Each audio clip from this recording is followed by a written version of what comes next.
Hello, ladies and gentlemen, and welcome to NJPW Puroresu Review. I am your co-host, Andre C. Right over here, it's the angry princess herself. It's Melball. How you doing, Melball? Angry. I'm not angry. I left my anger at the gym, my guy. Uh, I am doing great, Andre. It has been an interesting day. It's the middle of the week. I for some reason thought we were doing more review tonight, and I panic watched a 3 hour show, which means I'm ahead of the game. So hey, no, go anxious Malball. we are only doing nights 10 and 11 today, which is the Correct. the July 30th and the August 1st shows. I have not watched it is August 2nd as we record this. I'm watching that show later tonight. Hmm, We hmm, record it tomorrow, and that'll be up on Thursday for you, hmm. for you guys, ladies and gentlemen. We'll be dropping that on Thursday. But before we move on, how are you doing, my friend? I'm doing, or sorry, it'll be dropping on Friday. Say Wednesday. Stay What's with the us. date? How are you doing? I'm doing okay. I don't sorry. That show will be dropping on Friday. Sorry, ladies and gentlemen. That show will be dropping Friday. But yeah, I'm doing okay. I've had a really good day today. I went and saw the new Teenage Mutant Ninja Turtles Mutant Mayhem with my mom Ooh. because my mom was the one who pretty much fueled my turtle love as a child. So I asked her, I'm like, "Do you want to go see this movie with me?" And she was like, "Yes, yes, I do." I very much enjoyed it. Like like probably one of the best turtles movies I've ever seen.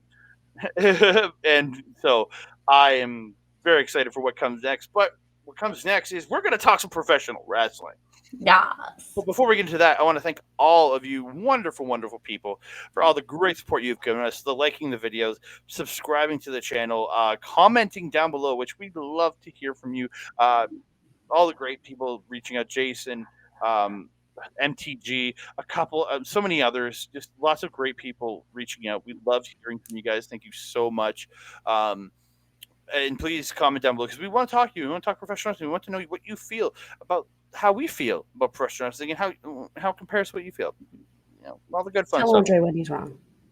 Yeah, yeah. Don't tell Melball when she's wrong. Melball is the one that's always wrong. Never. But you can also you can also hit the notification bell so you can be alerted every time I drop a new video, like the Chop Talk we just dropped, like like the Stardom we just dropped. So please check those up by hitting the notification bell down below. Ding dong. Hello. Yes. Shut up, deputy. We are gonna get into this, ladies and gentlemen. It's a G133 tropical, as I like to use. I love that graphic. So cute. It just works perfectly. So So tropical in fun. Japan, right? It's all tropical over there, right? Mm-hmm. We kick it off, and I can't get over how good that photo looks. I know we talked about it last time, but Mm-hmm. god damn, when they finally updating the graphics with his new with the tats on his face, and I So understand why they didn't for the first few nights because those were out literally before before the first show happened, so it was a big reveal.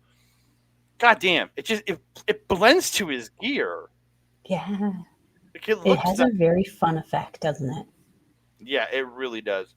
So we kick it off. It's David Finley with Gato taking on Henare. They start out brawling. Henare ends up dropping Finley, hits a beautiful senton. They end up on the floor. Finley runs Henare into the barricades and starts slamming his head into the barricade. And like, uh, uh, Lido. this is also the man that keeps hitting headbutts, so I shouldn't be going with him. This is the man that keeps hitting headbutts. True, Um, true. Finley in first control of the match until Hanari gets the pop up Samoan drop and then starts landing the punches to the body in the corner and hits Mm-hmm. up a Zerker bomb for two. Finley fights off the Rampage, hits a DDT on another Rampage attempt, and starts sticking him with strikes to the neck from behind, then hits that lariat to the back of the neck for two. Hanari misses in the corner. Finley pushes Hanari to the floor, runs his head into the post off his shoulders, and then he hits a blue back of the ring, hits that blue thunder bomb for two. Mm-hmm. Hanari stops the trash panda and hits the knee strikes, but gets tossed into the corner. Finley headbutts Hanare, and that was laughable.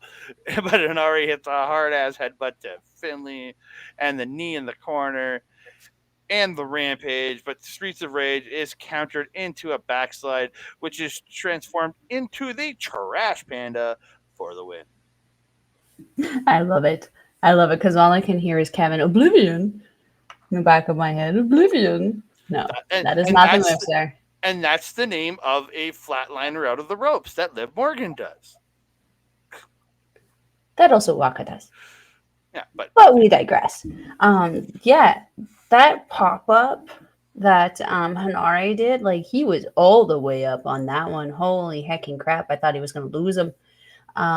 Such a great opener. This was a very dominant match, and it. What I really liked about it is that it didn't take away from Hanare's dominance, and it didn't take away from Finley's either. These two worked so well together that despite the loss, Hinare still looks very dominant and strong coming out of this match. And I really enjoy how the last couple matches of his have done that for him. mm-hmm. Um, I really felt Finley. I mean, relentless is a word I've been using like throughout this entire tournament. And once again, I'm using it in this situation. Finley was relentless in his attack on Hanare's neck. Since Mikey Nichols kind of dropped him on his head, that has been an obvious sore spot for Hanare having the tape. And this time he had cupping. Did you see all across his shoulders and down the entirety of his back? Mm-hmm. He messed his ish up with that thing. Mm-hmm. Don't like that move. Don't want to see it again. Yeah, this was a fun opener. Very fun, hard hitting opener. Very strong style kind of match. I really enjoyed this one. Essentially, two guys really roughing each other up and getting Yeah. the crowd fired up with the rough up style. I think it Hmm. really did work. Hmm. We move on to this fucking match. So Yano coming out looking a little bloated at the start of the match. Must have been hitting up those buffets everywhere, you know. It's the curry. Yeah, Yano pulling Cobb down by his hair. Cobb opens the shirt of Yano and falls out. Tape falls out. I think a towel and like A beer beer. and snacks. They all fall out of his shirt, and Yano's very confused.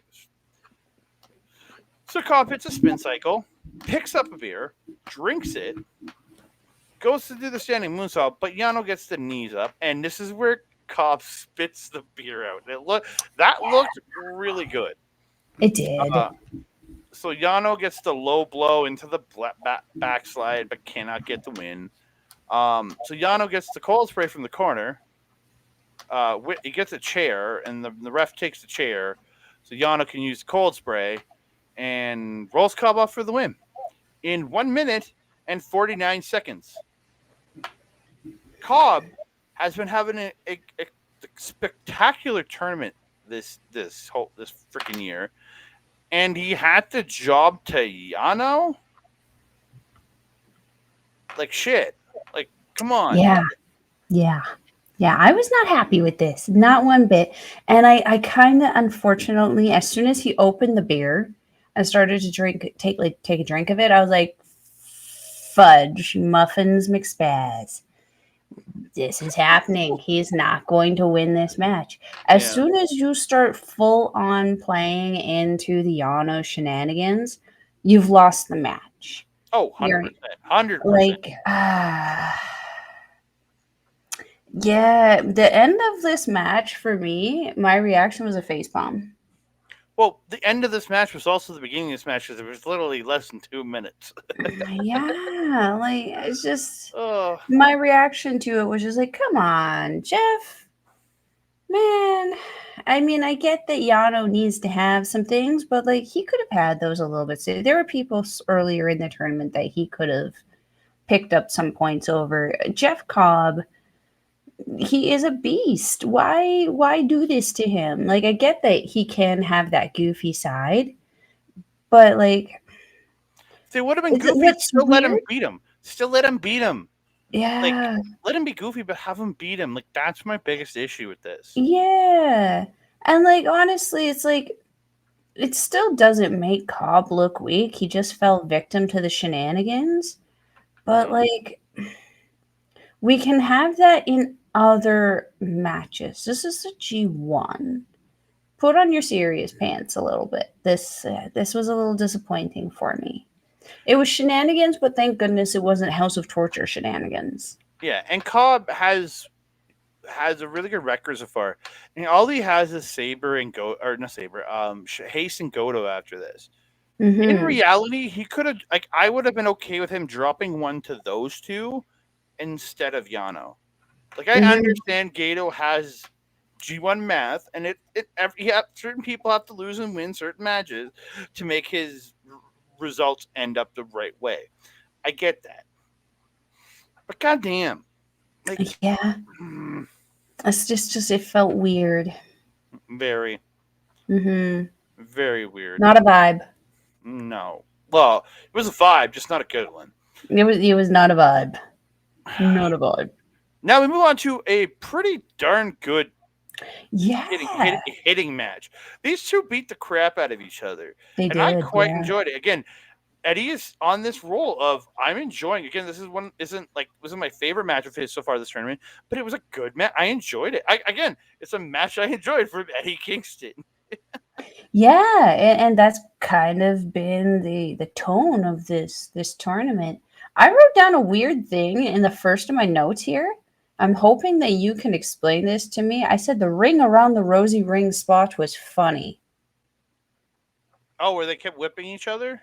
That's probably what it was. It was kind of reminiscent of what is it, Godo and Yano, sort of. Yeah, that sounds They were like it. whipping each Yeah, other into the barricade over and over again. Yeah, that's the one. Yeah. yeah. I think that was it. I can't. Maybe I'm wrong here. I don't. I didn't take a crazy amount of notes for this because there was just a lot of guys beating the shit out of each other. It's like Nicholas slapping Eddie hard off the break out of that corner. There was just Yeah, yeah. The slap to Kingston I wrote down was and then hilarious. too he dodges the back fist, hits that backdrop suplex, and Eddie goes to the floor and hits the plancha. And then I think that's where the ring around the rosy spot. I didn't really write it down, but I remember them like being. I think it was one guy would toss in the barricade, and another guy would toss in the barricade. It's like it was kind of like it's going back They and were forth. kind of like working their way to it with their Yeah, Irish whippies. yeah. So they were work. Yeah. Hmm. Um, really nice camel clutch by Nichols, and he's pulling at the face of Eddie as he's doing it, which I really did like because Nichols isn't like as much as I love him in his team. Uh, Team DK aren't traditional good guys, so them doing those little things, Hmm. I That really makes did sense. like it. And then every time Eddie's trying to fight back, Nicholas is cutting him off, which is just a Hmm. really good flow to the match. Eddie hits a bulldog off the second rope, follows up with the chop, the speed chops in the corner, and gets the running boot. Then the fisherman neckbreaker for two. Hmm. Eddie with the hard chops, the exploder, then the Saito, then the half and half, and the sliding elbow, but still could only get two. I'm just like, oh. So he Hmm. goes for the spinning back fist at the end. Nichols blocks it. Nichols hits an enziguri. Then Eddie hits a spinning back fist and gets the win. Again, really good match. I really 8 minutes and 33 seconds, but really Hmm. good. Like just a really they kept it shorter, and I think that really helped these two in this match. And they just Hmm. didn't go too long, didn't do too much. Hmm. Um, I really did enjoy this match, and as we mentioned, Eddie Kingston has just been like showing up and showing out on this tournament, and I'm loving it. If I could be fully honest, though, of all of the matches I've seen him in, I feel like this one was the more. It was a solid match, but it was underwhelming. It was There a match. wasn't as much showmanship happening in this one, so there wasn't. It was just a straight up wrestling match, whereas before he's usually doing a combination of really over animating, over eccentric, yelling. Like Nichols is not that kind of dude, so there was no reason for Eddie to respond like that. So it does make sense to me that it didn't happen. That I being feel said, though, just that I feel like if this is if he got somebody good in the states, this is what you would get: a good match with a good worker. It mhm. felt like a US match, but not in a Yeah, it really not in a did. bad way. No, not in a bad way at all. It was in a good way, especially in Yeah. an NJPW kind of setting. It's really hard sometimes to work those fully US shows over with the crowd, and the crowd was very, very into this match. Hmm. Um, And something I noticed that I don't think Nichols does a ton of aerials, but he did do a couple crossbodies and jumps in this match. So I really liked that kind of change up to kind of adapt to that style that Eddie Kingston does kind of have. Um, there was that one point where Nichols bit Eddie's head. And like, I mean, Nichols has kind of been doing that, so it kind of made sense. But like, did you see his reaction after? Kind of gave me a Kasai reaction, because like he came up and then he reacted like there was something in his teeth. And like my first reaction was, no, thank you, sir. Yeah, he's got Yeah, so I had a Jun Kasai reaction to that. The finish felt very sudden and very instantaneous, and I actually kind of liked that because we've been having G1s in the past that have always gone to either pinfall submission, pinfall submission, pinfall submission. This G1 has been super exciting in that we have those pinfalls, we have those submissions, but we also have these going to time limit draws. We've had a lot of them in this tournament. We've double had count out. count outs. We've like this is the most variety of finishes that I think we've ever had in a G1 tournament, and it's making it super exciting.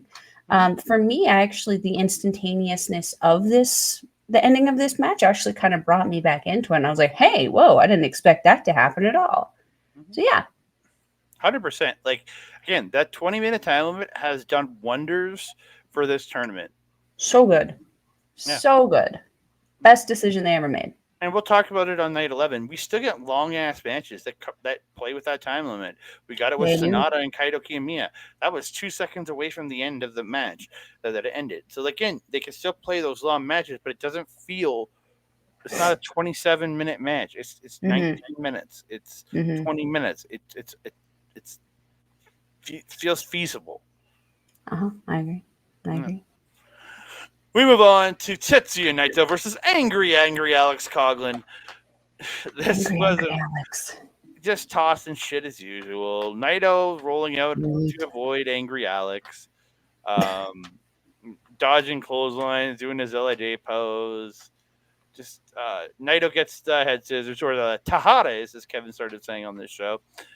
But Alex hits the fall away slam, sending Naito to the floor. He starts tossing him into barricades, and Alex rolls in and does his own little pose where he's just like, he looks Yeah. like possessed. Yeah. Yeah. Not a vibe. And then Naito's on the rope, so Angry Alex grabs him and gut wrenches him over the ropes back into the ring. I was really impressed with that one. It looked Yes. really good. Yes. Um, Angry Alex getting the chops in the corner and spits in the face of Naito. Naito fights back. He gets combinacion, spit, capron, but he only gets a 1 count out of that.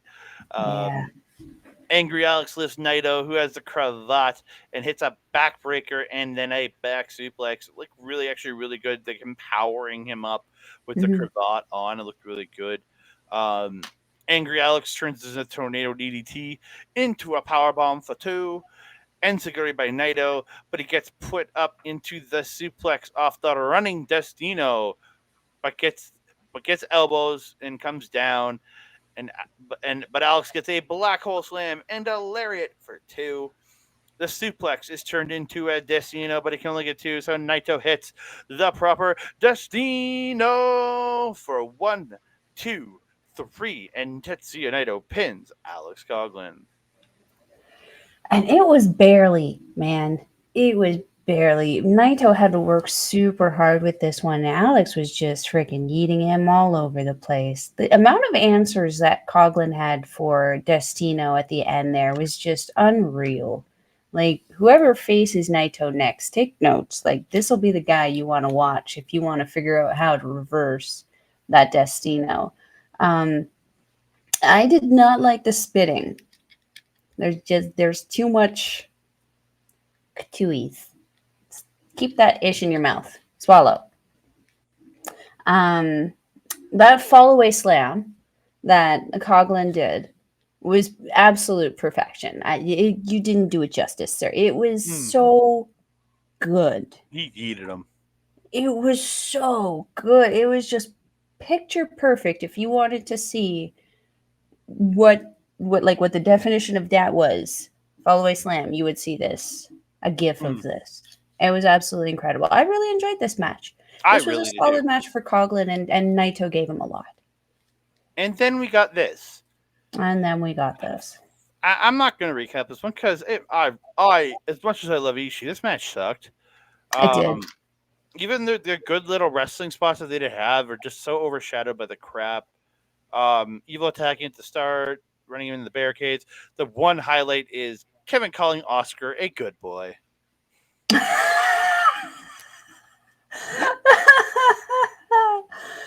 Oh, yeah. Just, Yeah, ima- this was a mess. just This really was imagine. a mess, and Ishii could not save it. I mean, at this point, I don't think Ishii cared about saving it. He just wanted to wreck shit, and he did, sort And of. just imagine every evil tactic that they have at the evil Togo tactics. They did it all. Togo's garroting him at one point in the match to hit Magic Killer. Um, at the end of They the match, needed the announcer. they smashed Abe-san. The biggest part of this match that annoyed me more than anything was the end. So the Brainbuster gets reversed, and Evil pulls the ref in while holding Ishii, and Togo comes in and just place kicks him right in the nuts, like football place kick style kick into the nuts.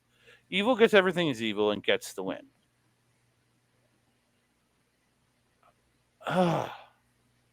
I mean, and even then, I picked this mofo because I knew the shenanigans would get points, but they're dirty points. Mm-hmm.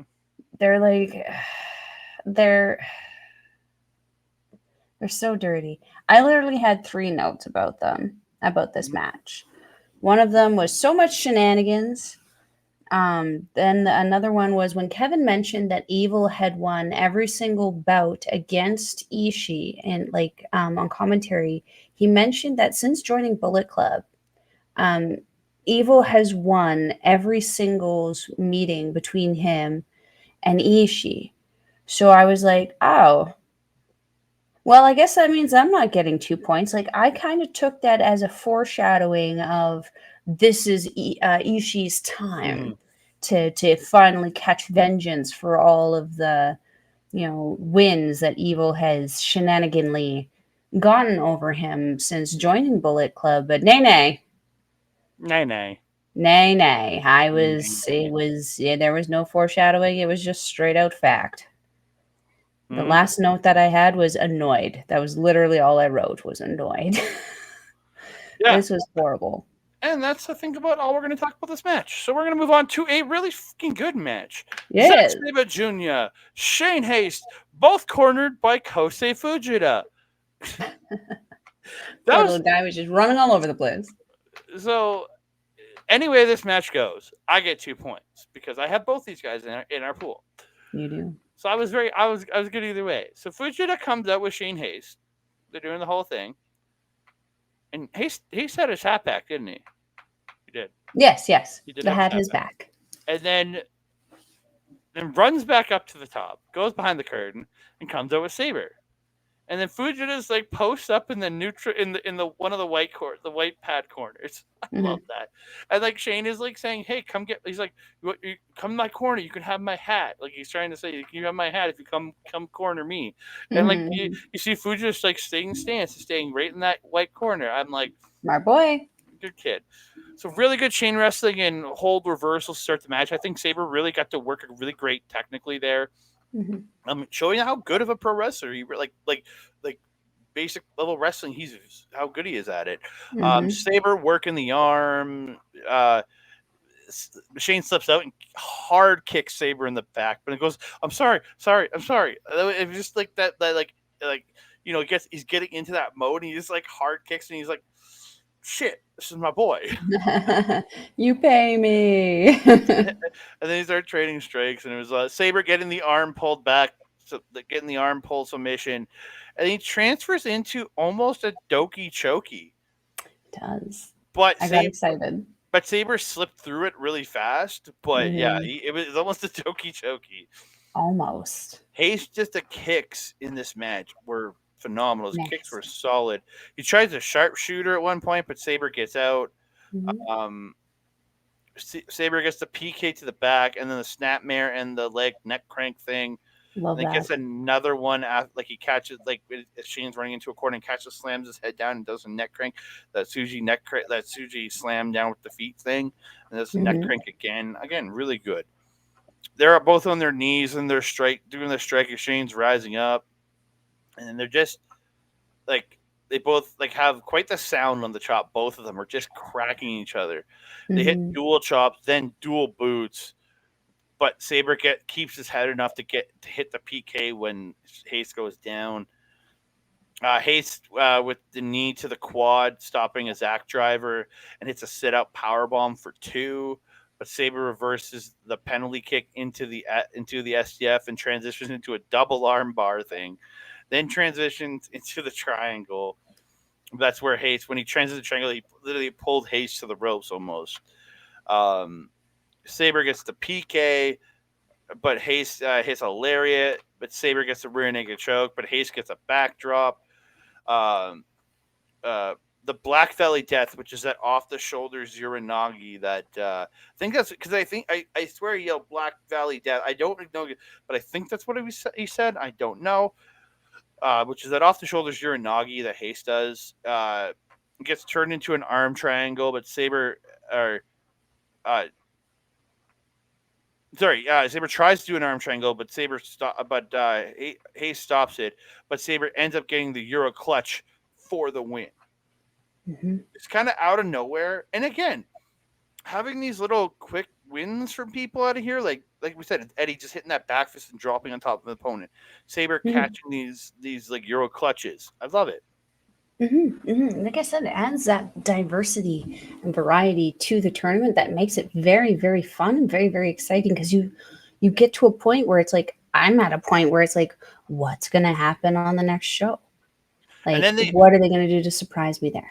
Yeah, and then they end up sitting on the apron together. They're like Mm. we're chill, and then Saber makes Fujita carry Haste to the back, like piggyback style. I mean, he lost the match. He needs the help. Oh, it was so good. Just what made like watching Fujita like literally piggy. It's usually like they have just the arm around the guy and they help him to the back. He is literally Hmm. piggybacking Haste to the back. I mean, I would do the same thing, but I'm also 5'3", Yeah, so man. can't relate. Shane's a lot bigger than I am. Um, yeah, I didn't have a whole ton on this because I knew you would, because this was definitely a you match. Hmm. I really felt that they didn't really pull much of anything. These two kind of went hard on each other, and who better to know you than your own teammate, right? Hmm. This is a really fun match. I really enjoyed it. So we Hmm. move on to the semi-main event of night number 10, of day number 10, Love. whatever you want to call it. Amazing. Shingo Takagi, Tamatanga, they just brawl back. They're just Oh brawling early. yeah. Shingo lariating Tama into the corner, then gets him on his shoulder and tosses him off face first, and he just goes face first into the mat. It's just like, oh, Ouch. um, yeah, I love the sneaky fake out punch into the DDT by Takagi. It's just so smooth that he goes, huh, and he'll do it just enough for the like. I can Make honestly you duck. believe it in real life. He would fake somebody out with this and he ducks and just bang that GDT just so smooth. It is one of my favorite moves that he does, where he drags you in with that, usually a back elbow of some kind, and then the fist, and then he goes for the lariat, but he fakes you. I love it. It's so Mm. good. I love so Goto or Go or sorry, like Goto. Shingo thinking he's smooth by sliding off the shoulders of Tama onto the apron, but Tama gets the gun stun onto the ropes. Hmm. Mm. Love that you can hit that pretty much anywhere. Hmm. Lots of counters, and then Shingo hits the pop up power bomb for two. So Gets to the ground cobra, but Tama eventually does get to the ropes. good. Hmm. Uh, Tama does a sunset flip through Last of the Dragon into a sharpshooter. Hmm. But Shingo gets the ropes. I loved him putting a sharpshooter on. Tama gets the SRC and Supreme Pull for two, and Shingo hits a Tiger Driver 93. Very reminiscent of I'm saying 93 because that's what Osprey's calling his move. So Tiger Driver 93, just literally dropping Tama on his head. Like, god damn. Yeah. And Shingo gets two. Tongan twist on the Bloody Sunday by Tama. He hits a pop, and then Shingo gets a pop up cutter and a lariat for two. We're down to 1 minute, and you're just like, and when I heard the women, I'm like, holy shit, this has been going for 19 minutes. I was like, dang, this is so good. Yeah. Headbutt sliding lariat by Shingo only gets one. Last of the Dragon countered into the gun stun. But Tama gets delayed on the cover, only gets two when there's like 20 seconds left. Shingo goes for this is like I live like 10 seconds left. So Shingo goes for the jackknife cover, but the bell expires before he can get three. Goddamn, did these two kill it in probably an amazing draw. Like, just amazing. Yeah. And of all the draws, well, I loved the Young Lion draws. They were great. I love Hmm. like this. Fuck was so good. With the Young Lion draws, I feel like it's like this is them stepping onto the big stage for them and like showing the crowd what it is that they're capable of doing. We haven't seen what the best these young boys have to offer us. Whereas with Tama and Shingo, they've been around a hot minute. They've been in some high profile stuff already. These guys are fighting for supremacy at this point. And this was just a straight out strong style freaking match. I freaking loved this match. You know I was here for this. Mm-hmm. Ugh, I had neither one of these two in my freaking block. Uh, Makes me sad. But yeah, I was really impressed with how well Tama hung with Shingo. I Oh, mean, I knew that you could, but like we haven't seen them really tango too much together. no. And like Shingo, the former IWGP champion, Tama, I think the highest belt he's had is the never open weight. Mm-hmm. So This is yeah, only. to see I think that's him, his only singles title, actually. I think you're probably right about that, but I'm not sure. But yeah, to see these two equals pretty much in the ring was so impressive, and like I just loved it. Such a great match. Oh, absolutely tremendous. These two, Mhm. like, it's one of those where it's two meaty men slapping meat. I actually would have preferred this to be the main. Yeah, when I saw and after watching this match and then not having that, I understand why it wasn't the main because a 20-minute draw. I understand why they don't finish with that, but like I don't. As much as I love Tanahashi and Goto, I think they did a good job. They did They okay. didn't deserve this this spot. I don't think like I agree. Saber and Haste. I think would have been a better main event. Like there's so many things that could have been a better main event in the end. I definitely feel like this one probably could have been match six, but I definitely think Shingo and Tama was main, and Haste and Zach would have been a great semi. But again, but I get why New Japan wouldn't do that as the main event. Yes, 100%. So really good brawling to start between Tanahashi and Goto. Tana gets the Dragon Screw leg grip in the ropes on the inside. Then he does it again in the ropes when he's on the apron. Tana really working the knees, working the ribs. Goto does the change of direction finally and gets a solid lariat to Tanahashi, where really good. Gets the wheel kick in the corner and the backdrop driver for two. So Goto lariats Tana to the floor. Then Goto goes out and just slides him back in and goes up to the top, but gets cut off. They brawl up on top, but Goto knocks Tana off. But Tana comes back up and Dragon screws him off the top. Absolutely phenomenal. And then when they get up, Tana hits Sling Blade. Straight jacket. He hits a straight jacket German for two, but misses the high fly flow.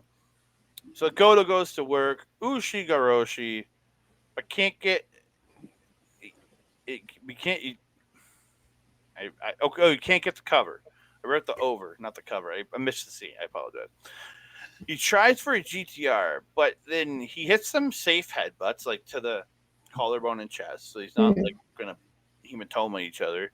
Then he gets him up on the shoulders, hits the GTW, but only gets two. Goto gets the suplex, but Tana comes collapsing down on him during the suplex on Goto for two and gets a 2 count. Tana gets the sling blade, goes up, aces high, goes back up, high fly flow. Tanahashi gets another 2 points.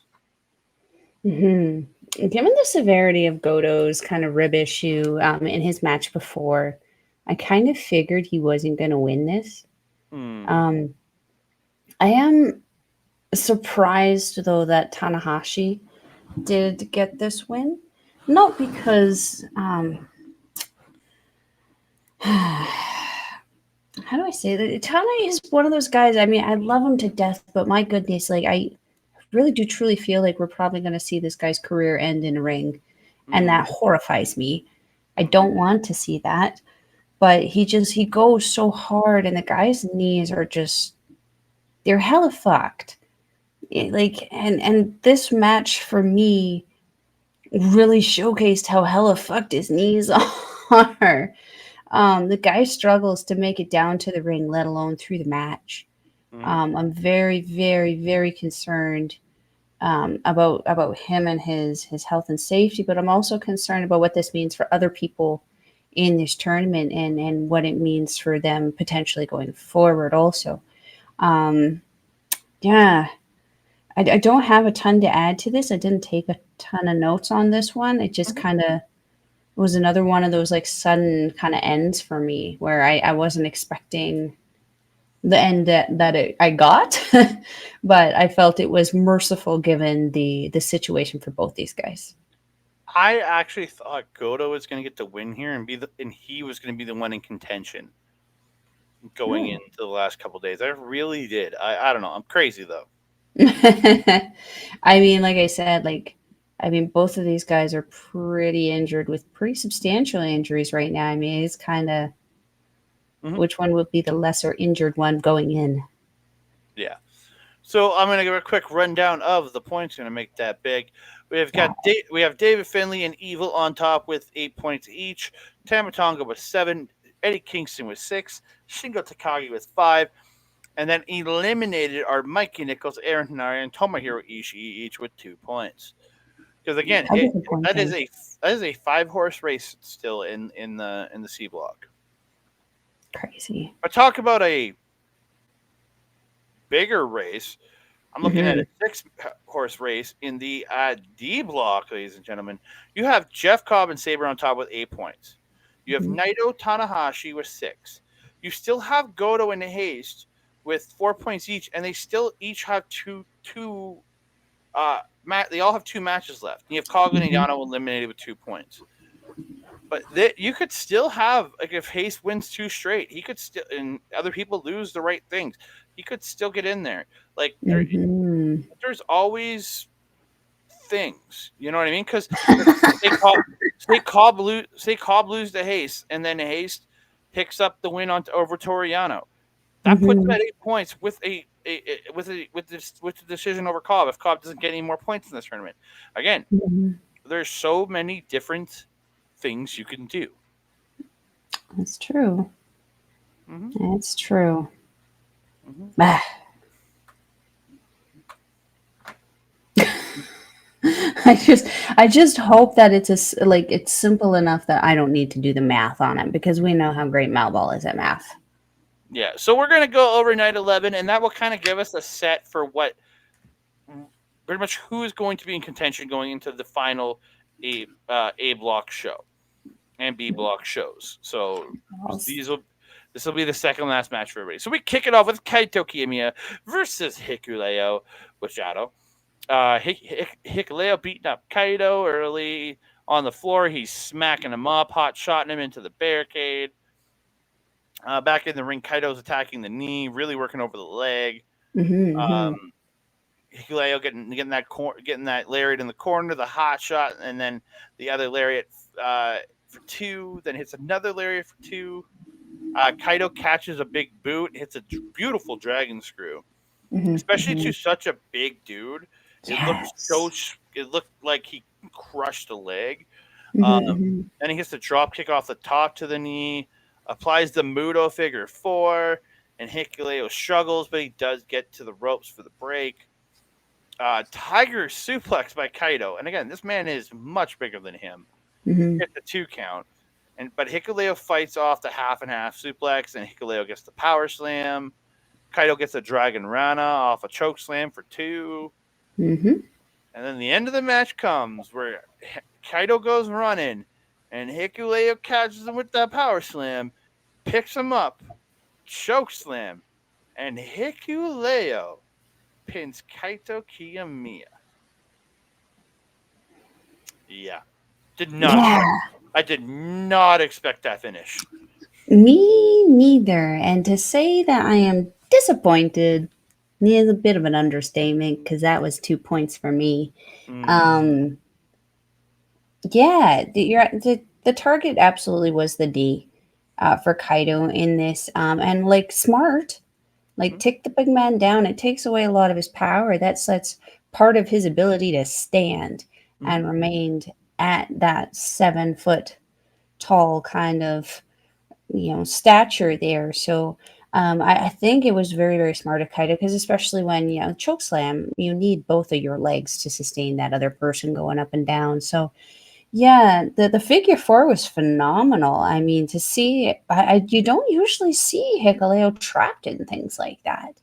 So to see him down on the ground and trapped in a figure four and having to really struggle, I mean, he didn't have to struggle far because he's so freaking tall, but Mm-hmm. it was still very interesting to see, and the way the way they played it was so great. Um, I really enjoy. I wrote down as this note Kaido having an answer for the choke slam until he didn't. Yeah. He really did. He was reversing that choke slam in every which way he could until Mm-hmm. Hikuleo just went enough, power slammed him, and kind of took him out there. Yeah, I was definitely. I expected Kaido to pick up the win here, but good for Hikuleo because he's kind of closing out his tournament on a high note, and I kind of love that for him. Yeah, and again, he's a younger guy, and I think he really could use this. And again, it's really good for him to beat a guy of the stature of Kaito Kiyomiya. I agree. We move on. It's Yoshihashi versus Gereto Khan. Khan takes Yoshi down early, gets the arm triangle choke, stands him up at one point, judo tosses him, reapplies the choke. But Yoshi does get to the ropes. Mongolian chops to the back in the corner. Khan sits on Yoshi's head, then hits a backdrop for 2. Yoshi gets a drop kick to the knee and starts the attack. And gets hits a headhunter. Hangs Khan on the ropes, gets the drop kick in the ropes, and then gets the top rope blockbuster for 2. Excuse me. Um, Beautiful torture rack into the neck breaker by Great Khan. Oh, it was a neck breaker. Okay, I called it a cutter Well, because I didn't know what else it was. well, it was essentially the inverted TKO because he had him because he brought him down with like landing on his back. So I looked at that as more as a neck breaker than a cutter. Okay. So yeah, it's just again it's how you look at it, right? Mhm. Um, Sheep killers applied, then the sleeper suplex is hit, followed by the Tenzan tombstone driver. Mhm. And this one he actually hit properly, but Khan only gets 2 because Yoshi kicks out. Mhm. Yoshihashi reverses the Eliminator, gets a DDT. Lariats are traded, and this is where Yoshi kind of overpowers, which I was like, huh, okay. Uh, Mhm. and Yoshi hits the Dragon Suplex, then another Lariat, and it follows it up with a sit-out power bomb. That I'm like, this dude is like way bigger than you. Shouldn't be Mhm. doing power bombs on him. Um, uh, he gets Yoshi gets the lariat in the corner and the super kick followed by Akuma Guroshi, but only gets 2. And then Khan reverses karma, but Yoshihashi gets the super kick, but Khan then hits the eliminator and it takes the tournament away from Yoshihashi. Yes. Khan needed this win. He He did. needed this win. He's been having he's been having a rough G1 this year. Like Like, Yoshi, yeah. Yoshi needed the yeah, win to stay in it. He really did. he really did. And like, but like, Great Khan really, again, not having a great tournament. G1 before, we were seeing that adaptability. What was that? I picked him. Yeah, I mean, the adaptability that he was showing us last year was just incredible. And despite picking up, like, again, a lot of losses in the G1 last year, he's still like the impressiveness was just so undeniable.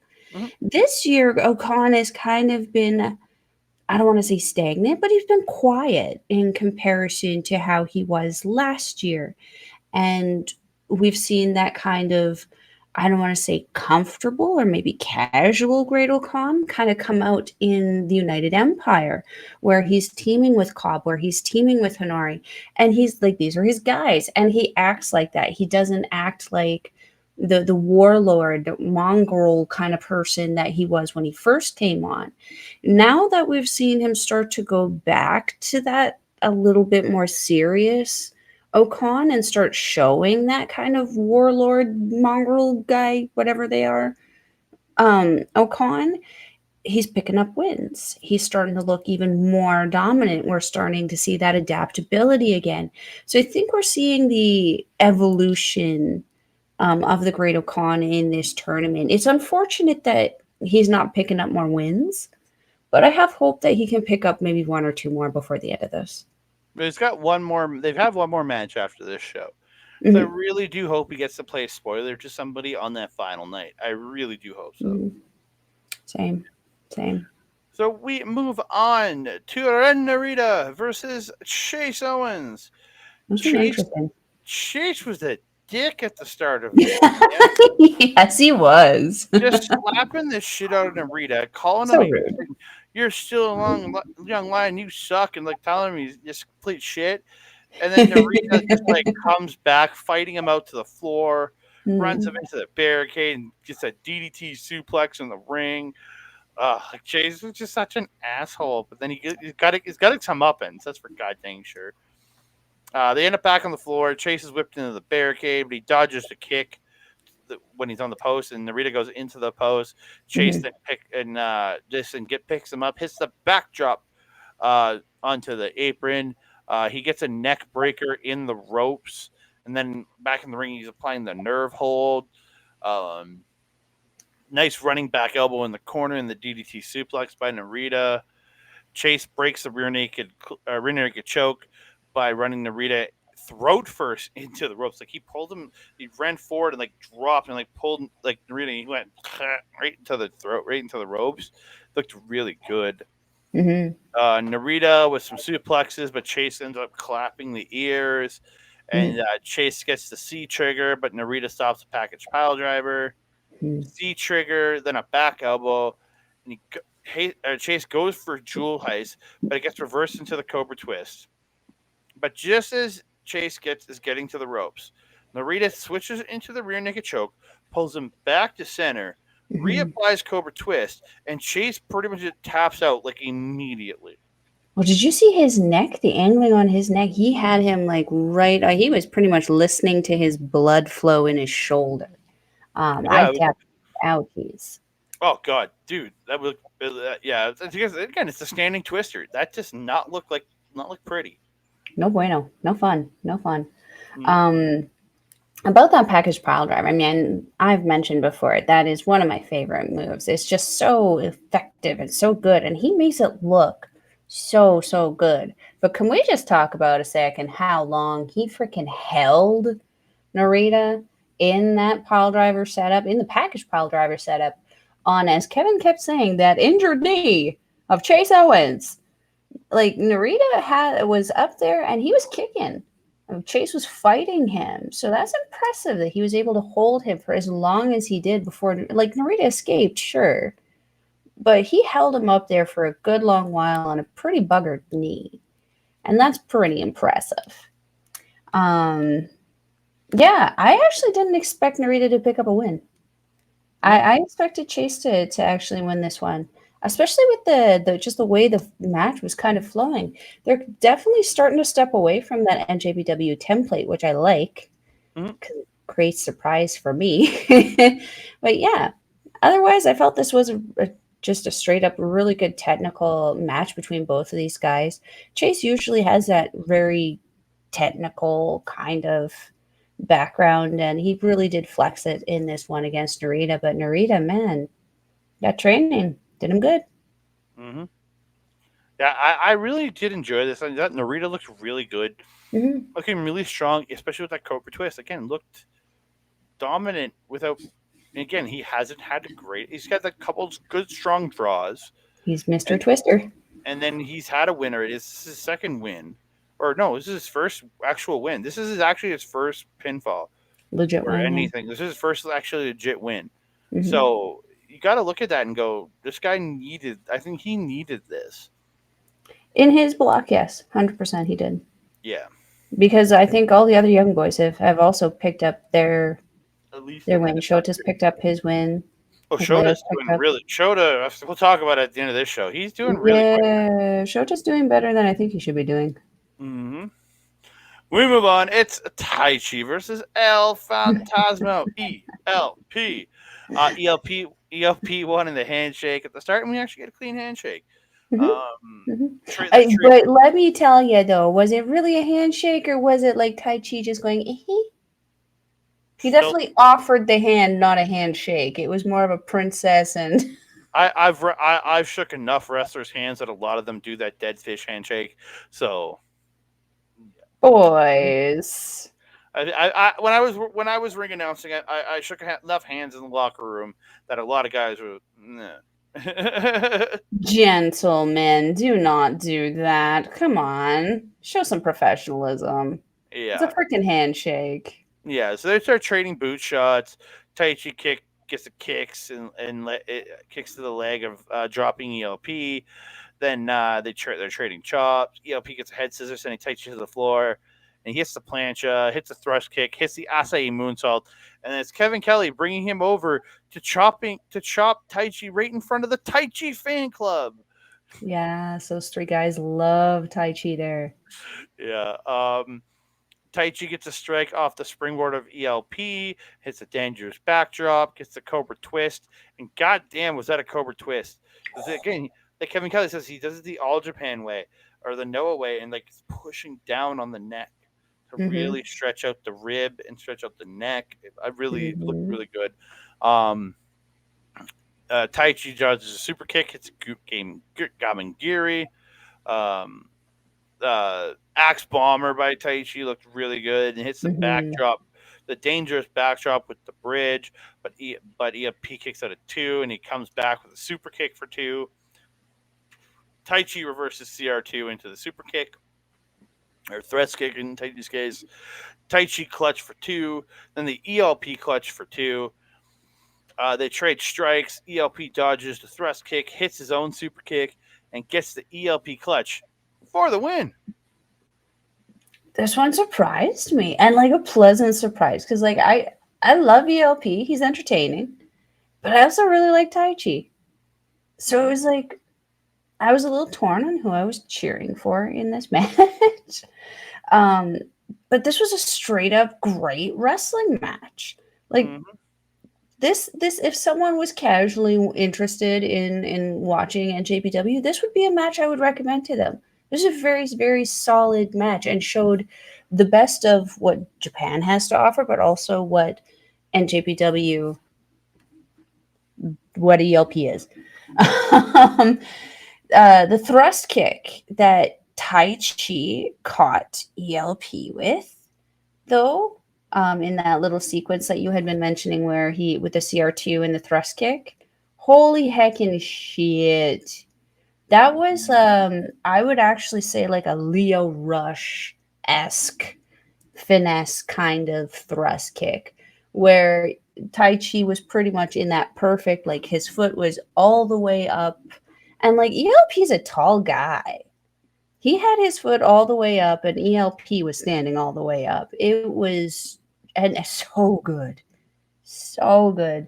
Um, do we see the irony in this that the Gato clutch is how the match was ended? I know it was the ELP clutch for ELP, but hear me out. Gato the Gato clutch is something that Tai Chi took, but then also Gato kind of is responsible for kicking ELP out of Bullet Club. Do we consider that a cruel irony? Oh, wait, it very much is. I love it. I all I could hear was Yzma from The Emperor's New Groove. Yes, it's like a cruel irony, like my dependence on you. It was Mm. great. It's great. Yeah, I had fun with this. We move on. Oh, wait, did I? Oh, I skipped something. Shit. I skipped ahead. Put on my notes. It's like, wait, is it? No, forget. No, that's Sonata okay, versus. man. No, my notes were scrolled too far down. Sonata versus Gabe Kid. This one was pretty goddamn good. Like, Yeah. Kid coming through the crowd, tossing chairs, yelling just nonsense at Kevin Kelly. Like, you couldn't really understand what the he was saying. I rewound it and watched it twice, and I was like, I'm actually not sure he's speaking English. Well, even Kevin goes, and I don't know what he said. He said something to the, like, calling it gibberish or something. Again, he made a You comment know, to that. I know, but like, you can watch enough of those British shows, which I do, and like, you can catch on to some of the like, lingo that they use or whatever. No,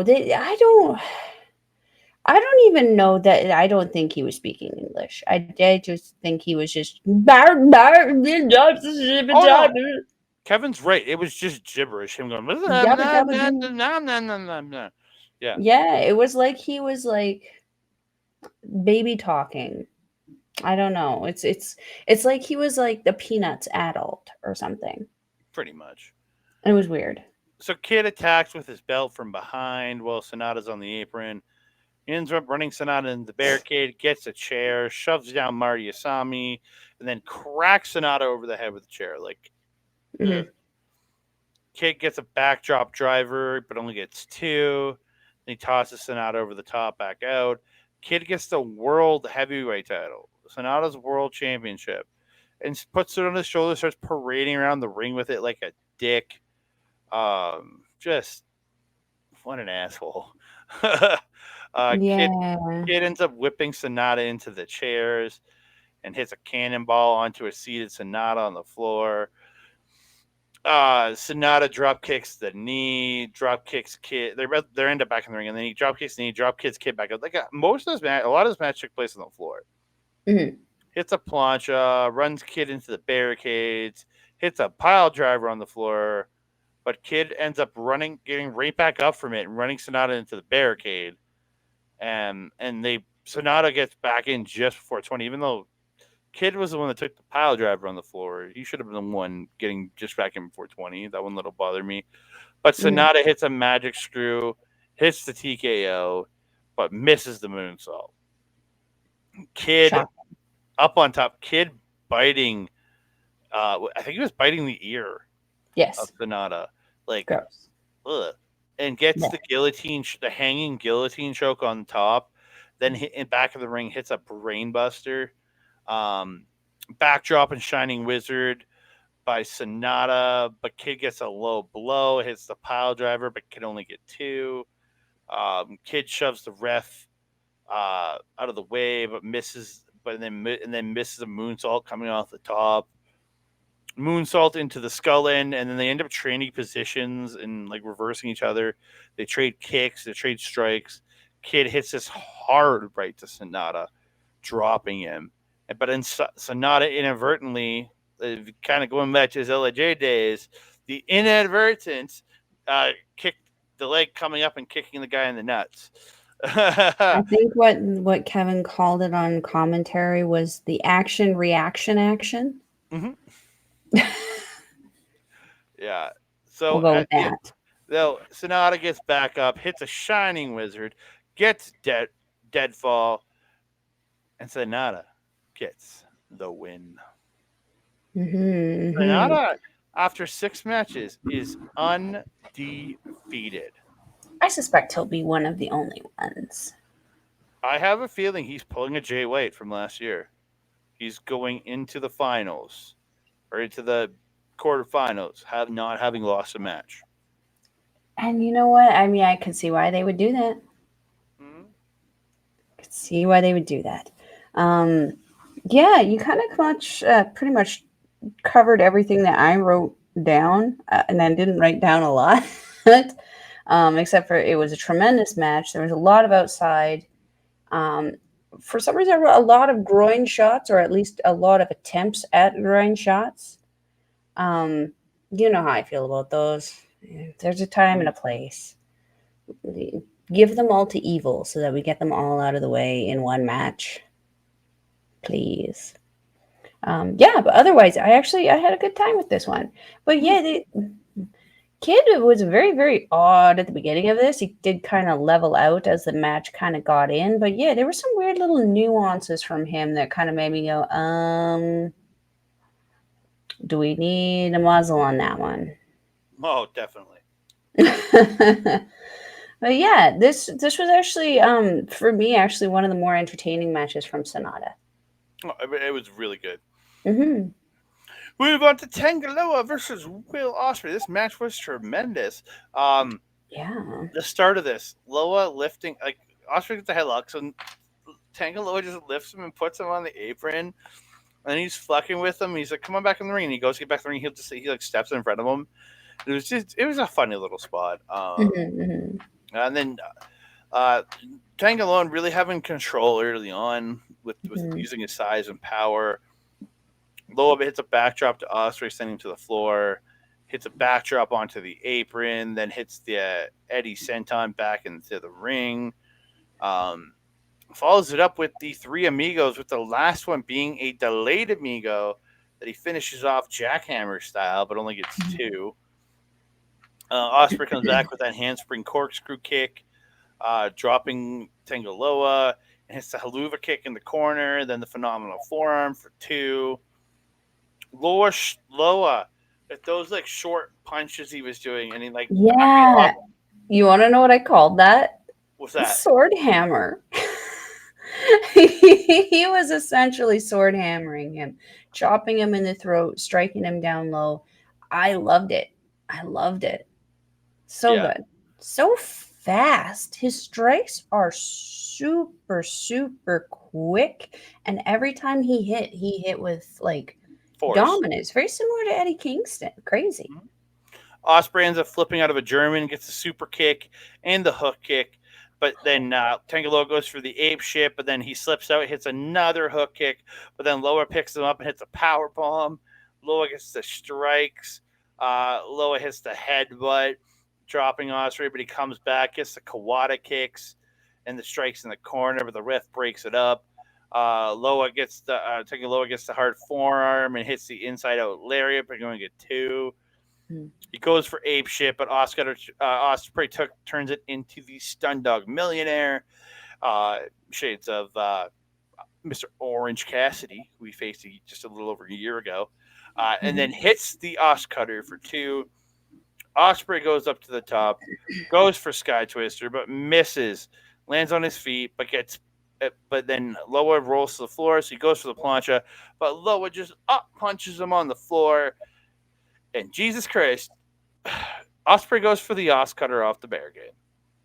Loa catches him and legitimately throws him into the fourth or fifth row. Yeah. Like, Yeet. by God, he tossed him into like the fourth or fifth row Mm-hmm. of the chairs. And remember, there's a space between the barricades too. So that's a yeet. That is a serious yeet. Um, Mm-hmm. uh, so they go out and he tosses him, picks him up and throws him into the chairs harder. Loa goes back to ringside, but he doesn't get in the ring. So the ref's counting, and Osprey gets there. It's like at like 17, and Tangaloa spears the shit out of him. 18, 19 is called, and Loa slides in. Ref counts 20, and Osprey gets counted out. Broke my heart slightly. Don't get me wrong, because Osprey is my guy. But Mm-hmm. goddamn, was that a genius finish? Brilliant. That was brilliant wrestling on Tongaloa. Well, And Kevin like to Kelly. get a win on Osprey, his first match after beating Okada. God damn. Well, and I love the way Kevin was saying that he played it smart by not, because if he would have went into the ring and then come out for the spear, that would have broken the count. So by staying out and being smart about it and kind of hiding off to the side, Osprey's not going to realize you're there, and you can stop him. And again, it was such a Hmm. genius finish. Absolute perfection. That was so good. So good. You know what else was perfection? Those hook kicks. Hot diggity damn. Those hook kicks are just so good. Anyone else just randomly throwing their foot back like that, I would not trust. But Osprey, in Osprey we trust. Um, yeah, you pretty much said everything I had. This is good. This was a freaking fun match and good for Tongaloa because I really am happy to see him getting a few points in this. I again, the guy got to show up and really put himself in this. I really like that. Hmm. We move on to the semi-main event. Shota Umino, Yota Tsuji. Shota Umino starts it off. Quick drop kick into the shotgun drop kick up the start. Umino keeps knocking Tsuji down. Tsuji gets tossed in the corner, but gets that leg capture, face slam into the mat.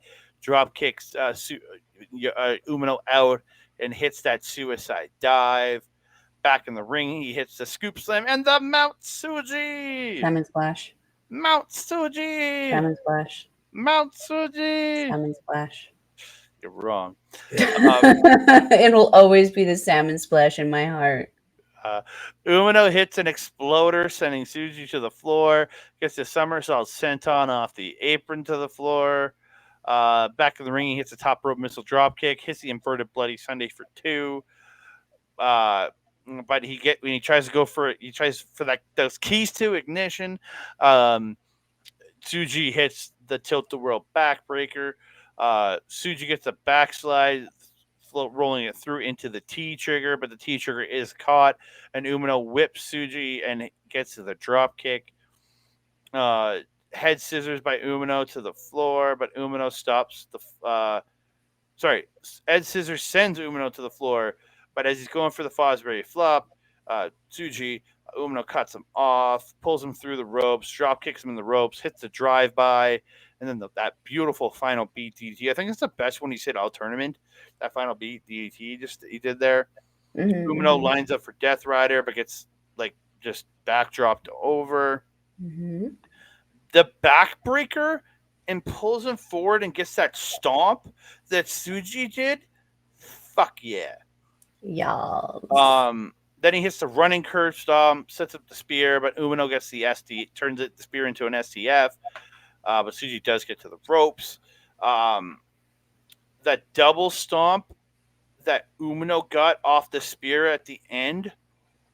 Oh, and then he finally found the So good keys to timing. ignition and gets it too. I always think of that goddamn song. The keys to ignition, mama rolling that body, got everything that you missing. What song is this? Uh, it goes. I can't remember what the name is, but it's like it's a freaking weekend, about to have me some fun. I don't remember the name, but fuck it. I do not remember this at all. Oh, that's why every time I hear him say ignition, I keep thinking of the song. So, if you're listening to this and you hear me sing that and you know what I'm talking about, please tell me what I'm singing. So, Wow, I don't know that one. so Cradle DDT by Umino, but again only gets two. So Umino gets him up, goes for Death Rider, but gets popped up into a sick ass spear. And as I wrote it, Suki gets the win. Suki. Oh, yay, Suki. Um, 2 points for Mel. yay! Finally, you come through, you Nine, beautiful Gene Blast 19 bastard. minutes and 20 seconds. And let me tell you, one of my notes here was the anxiety that I was having at the 2 minute mark was just insane. And it only got worse as it counted down. Um, I kind of was in the mentality that all of these young boys are all going to have draws. Mm, So when Suji got the win, I like damn near threw my phone across the room. I was so excited. Yeah, these two, as you said, just beating the holy heckin' shit out of each other. Again, it'll always be the salmon splash to me. It just Mount Suji. it, he started doing it when people were doing that trend. Do you remember that trend that stupid people were doing where they would just randomly go like salmon or splash or trout and something and someone would just jump into a fucking fountain or something? No, Because people are freaking I don't hang stupid. out with mentally challenged people. I don't either. It was stupid people on the Well, internet. I have one mentally challenged friend. Shut up. Oh no, I'm not talking about you. I'm talking You about lie. no, I'm talking about somebody else. Come on, yeah, yeah, that's what I'm Yeah, saying. yeah, yeah, yeah, yeah, yeah. Anyway, yeah, his T trigger was just whew. It's Suji's unique in ring ability is just so entertaining. But then he has this like I feel like Lij is a perfect place for him because like Naito, he has this like undeniable charisma. I don't even know where it comes from, but you're interested in what it is that he's doing and you want to watch him. Hmm? Um, the strikes that they were having towards the end there, right before the headbutt, was just so unreal. They were just so much trying to hurt each other. It was great. They worked so well together. And I really appreciated Kevin saying on commentary throughout the match that they were rivals when they were like young lions and they were struggling always to one up each other and stuff.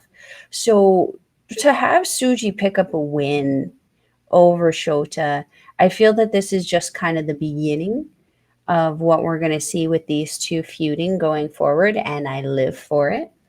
That top rope Spanish fly by Suji was just freaking crazy. Again, his style just so unique, so cool. Um, yeah, that's all I have to say. This was Really, fun. I really love this match. And 2 points, really, Melba. yeah, Thank 2 points on Christ. Melba. So we move on to the main event of the evening. In the blue corner, it's Kazuchika Okada versus the red corner, Kenta. I might have had those colors back mixed up. So the first like 2-3 minutes of this match is Kenta doing his stalling shit. When Okada like he'd roll to the outside, Okada would come out, he would go in. Okada would go in, he would go out. It's like the first couple minutes of this match. Okada finally catches him, goes to work, but Kenta slips out, slams Okada into the apron on the floor, then into the barricade, and then smashes him into the post. Um, Gets the chest kicks in the ring and hits a DDT and gets the inverted triangle.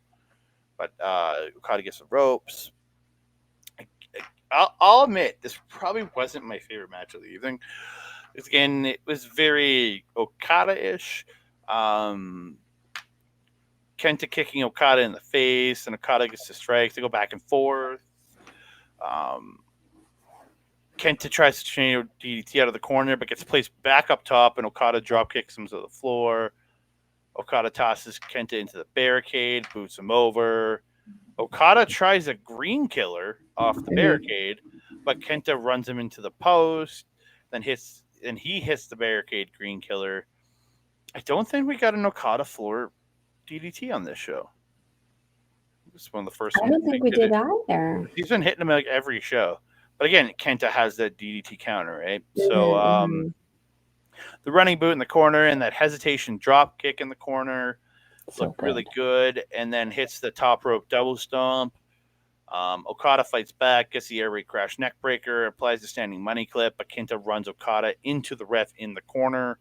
This is where Kenta gets the kendo stick, unloads on Okada in the ring. Okada gets a shotgun drop kick and gets rid of the kendo stick. Where Mm-hmm. Kenta gets the Defy title, but Okada drop kicks him.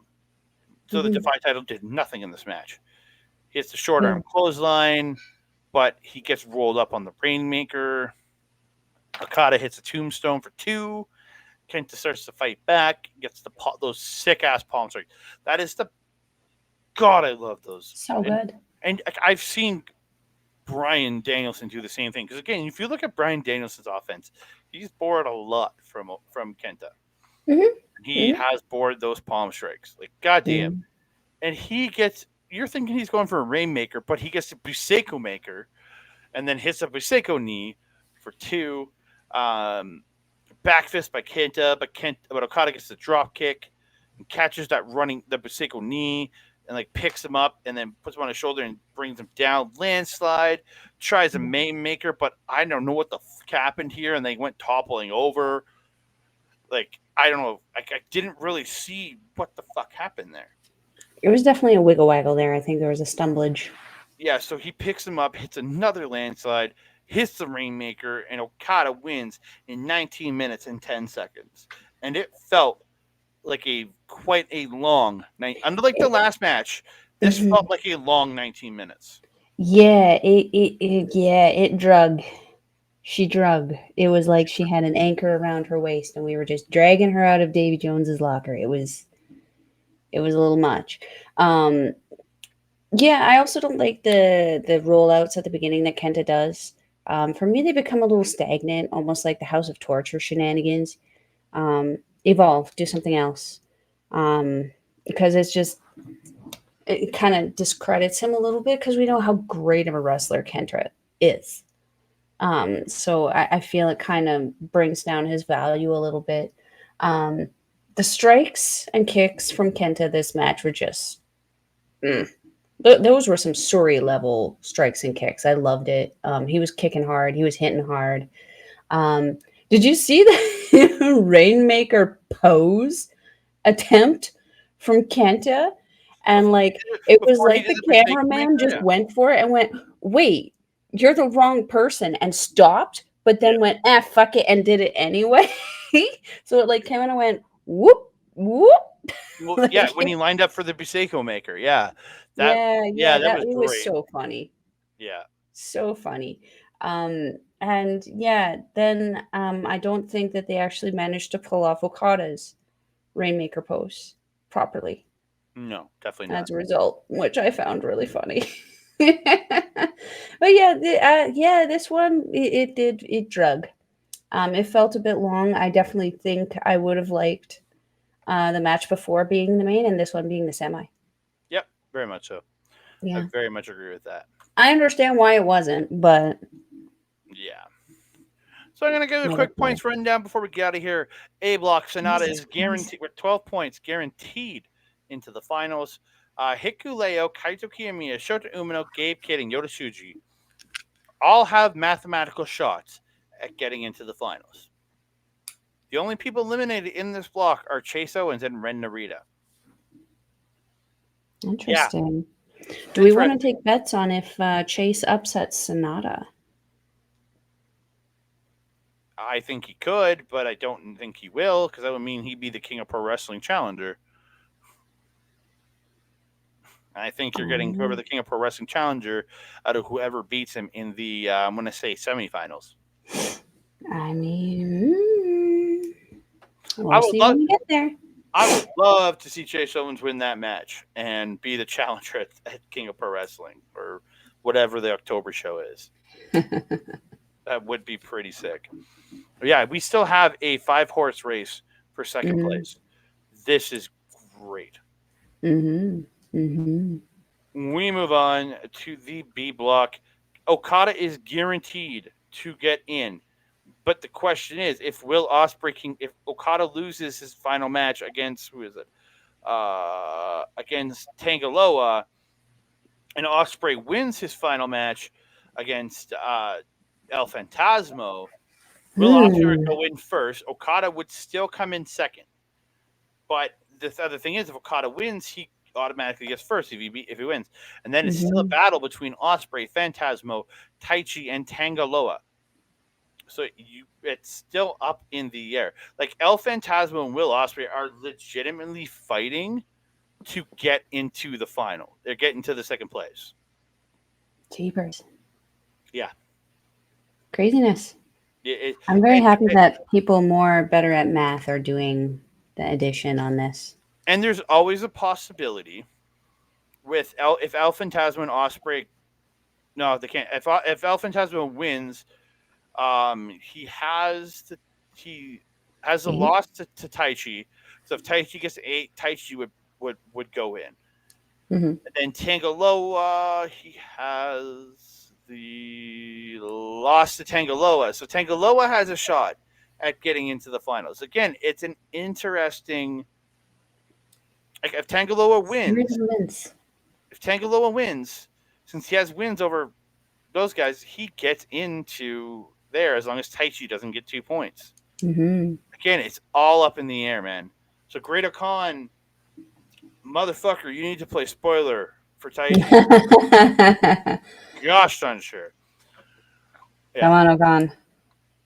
yeah. We've got an interesting final day. So that'll be the Saturday, the fifth show. So the Mm-hmm. A block takes place on the fifth. B block takes place on the 6th, C block is on the 8th, and D block is on the 9th, and the quarterfinals are on. Oh, shit. I just felt. Are on chaos, chaos, glorious chaos. And the finals are on. The quarterfinals are on my birthday on August 10th. Yay! Birthday gifts for Andre. Isn't that Hopefully. nice when you get wrestling on your birthday? It is, but the wrestling's going to be at super early in the morning, which is good. So I'll get up super early, watch that, then go back to sleep for a couple hours. It'll be great. That'll be fun for you, sir. It will. Nice little birthday treat. Yes, but it is time. It is over. We're going to go home because I want to go and sleep. Or actually, I'm going to go watch another 2.5 to 3 hours of wrestling and then go to bed. And it's I was already. gonna say I'm already home. I don't know where you're going. I'm not. I'm home too. I don't know. My words are weird. So you can find this guy on Twitter, Mastodon, TikTok, Blue Sky, and Hive at that Canada guy. Instagram and Threads at that Canada dude. You can find me on our Facebook page at Andre Melball Wrestling Talk on Facebook, or you can comment down below at youtube.com/ at Andre Melball Wrestling Talk. Comment there. Just reach out. We want to hear from all of you guys. And then I know I'm not there yet. You can find me over on Twitch, over on our local establishment. We're there on twitch.tv, our local establishment. Also on YouTube at youtube.com/ at our local establishment. You can find me this upcoming Saturday, where me and old Ed are going to be breaking down and previewing the SummerSlam cards. So please check that out. And if you want to go back, if you're watching Secret Invasion, check out our Secret Invasion after shows. Watch an episode of Secret Invasion, watch us review it. You definitely want to check it out. Or if you don't want to watch Secret Invasion, just listen to us review it, because then you get us breaking it down. There you go. Yeah. And also, don't forget to hit up our boy Mike the Ref right up here, Backbreaker Video, youtube.com/ at Backbreaker Video, where you might be watching us. If you are, go over to our channel and give us a subscribe. You can see all Mike's live gaming content and wrestling watch alongs at twitch.tv/ Mike the Ref. And you can see all the great replays of all the great gaming content from him at youtube.com/ at Backbreaker Video. Also, you have on that channel, you have, youtube.com/ backbreaker_gaming. I apologize. You have content from Mike the Ref, you have content from PJC, you have content from Rick Jules, and you also have their frequent guest, Kayla J. Kayla J. Melball, where can they find you, madame? If you're wanting to follow Melball, you can follow me on Twitter at Collins Melball, or you can follow me at Instagram, TikTok, Mastodon, Blue Sky, and Facebook at Melball Collins. You can also find me on our local establishments. Original programming, trying to remember what I was saying there. Paramindful with the gold standard Caro Carofel and Alex the Werewolf. We are about to be recording a new episode dropping on Monday. Gonna be about aliens, you guys. Aliens. Aliens Now that are they real. exist, we can finally talk about them without them, getting in trouble or some shit. I guess. You don't want to miss out on that, though, because both Alex and Carl are super knowledgeable at aliens and stuff. And this girl she's struggling. So she needs some education on how to protect herself from these guys coming in. So we're going to hopefully cover some of that. You can also catch me on Astra Pizarro's YouTube channel with our show, Ladies Wrestling Showcase, which we're going to be having again on Friday. Yay! And we got stuff to talk about. My goodness. We got stardom stuff to talk about. We got local stuff to talk about. We got a pretty hot topic about women being how they're being kind of visualized in professional wrestling right now. We want to talk about it. We also have a Astrid Pizarro's article just came out. AEW roster deserves better. Andre, what was the site she did? Was it Body Slam? I think so. Bodyslam.net? I don't have it in front of me. I'm sorry, I Astrid. feel like it was Body Slam. I will link it in the description box below. Go give it a read. It is a tremendous article by a tremendously passionate woman about women's professional wrestling. So go check that out. If you are wanting to watch NJPW, we will leave a link in the description box below. It is njpwworld.com. It is approximately 990 yen or approximately $10 Canadian or like 7 something, depending on what your dollar is right now. Either way, it's less than $10. It is worth the price to have a month's worth of amazing professional wrestling. Wrestling. Wrestling. And that being said, my friend, do you have anything else to say to the beautiful people? I just want to say thank all of you so much for the great support. Please keep on liking the videos, subscribe to the channel down below, comment down below because we want to hear from you. Any suggestions on anything, please let us know. Any of your opinions on professional wrestling we want to hear. And also, please don't forget to hit the notification bell to be alerted whenever we drop new videos. Ding dong. Hello. Shout out to Bailey. Yes. But it's time to get out of here. Yes. That being said, I am your Melball. Over there is Andre. We will see you. No, you did not. It did. Oh, sir. Threw off my groove. Trigger warnings, you know. Ooh, we will see you next time. Adios.